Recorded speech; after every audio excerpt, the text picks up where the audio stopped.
Olá, Dr. Leandro Quadros. Vamos lá, meu amigo. Já tem uma questão quente aqui. Opa. Olha só a pergunta que chegou aqui no SMS agora. Tenho uma dúvida no texto de João 10, 21. Sei que nesse texto era o Senhor Jesus que estava falando, mas tenho essa dúvida. Quando alguém faz a pergunta se o demônio pode curar, e quarta-feira com o pastor Ivan, podemos notar que o demônio pode se transfigurar em um anjo de luz, assim como o pastor apresentou aqui no Está Escrito Adoração, né? Agora, então o inimigo de Deus pode curar alguma doença que ele mesmo colocou? Ou seja, professor, o diabo ele pode simplesmente pegar uma pessoa, colocar uma enfermidade dela, para depois curar essa enfermidade? É isso mesmo que o texto está falando, professor? É interessante essa pergunta, né? Porque a mensagem ali do pastor Ivan Saraiva, meu amigo, foi muito importante porque ela mostrou o perigo de nós nos basearmos em milagres para termos uma fé sólida em Deus. Porque o diabo pode realmente fazer milagre. Então tem muita gente inocente que acaba seguindo ensinamentos do diabo porque acredita em falsos milagres. E um dos textos base, que eu tenho certeza que o pastor Ivan usou, que eu estou me recordando agora, é Mateus 7, 21 a 23. Que ali Cristo fala de um grupo de pessoas que faziam milagres, expulsavam demônios, mas que mesmo assim iriam se perder. Por quê? Porque eles praticavam a iniquidade, diz o verso 23. A palavra iniquidade no verso 23 de Mateus 7 é uma palavra grega que é anomian. O significado de anomian é desrespeito à lei.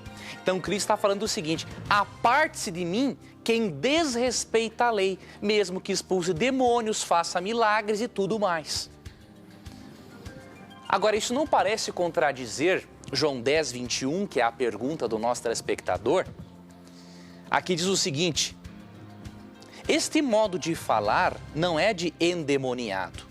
Pode, porventura, um demônio abrir os olhos aos cegos? Aqui é um outro contexto. Perceba o seguinte, que Jesus havia curado um cego, né?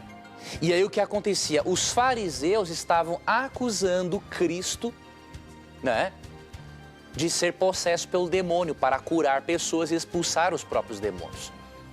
Agora, esse caso se refere especificamente a Cristo, né? Eles estão argumentando, pode por acaso Jesus Cristo, que curou uma pessoa, fazer isso pelo poder do demônio? Claro que não. Por quê? Porque além de ser o Cristo que estava fazendo, Cristo demonstrava na sua vida que ele estava em harmonia com toda a vontade de Deus. Ali em João 15, 10, Cristo afirma, por exemplo, né, que ele observava os mandamentos do Pai. Então, como Cristo estava em harmonia com a palavra de Deus e curava, então se percebe que a cura que vinha de Cristo vinha de Deus. Então, nesse caso, um demônio não poderia atuar por meio de Cristo. Agora, há outros casos de pessoas que curam, só que não estão em harmonia com os mandamentos de Deus, como Cristo estava, de acordo com João 15, 10. E aí essas pessoas, claro, não todas, mas muitas delas, podem sim estar sendo usadas pelo diabo. Então precisamos realmente, amigos, ter cuidado. Nós não podemos sair por aí escolhendo uma religião só porque ela fala em Deus. Tem que ser uma religião que fala em Deus, mas uma religião séria, que se baseie na Bíblia e que não fique por aí enganando as pessoas e iludindo-as para tirar o dinheiro delas, tá bom? Então é muito importante nós levarmos em conta na escolha de uma religião as características de Apocalipse 14, 12 e João 13, 35. Apocalipse 14, 12 afirma que os santos guarda os mandamentos de Deus e tem a fé em Jesus. E João 13, 35 afirma que essas pessoas amam as outras pessoas. Então, essas são características de uma igreja que você precisa escolher.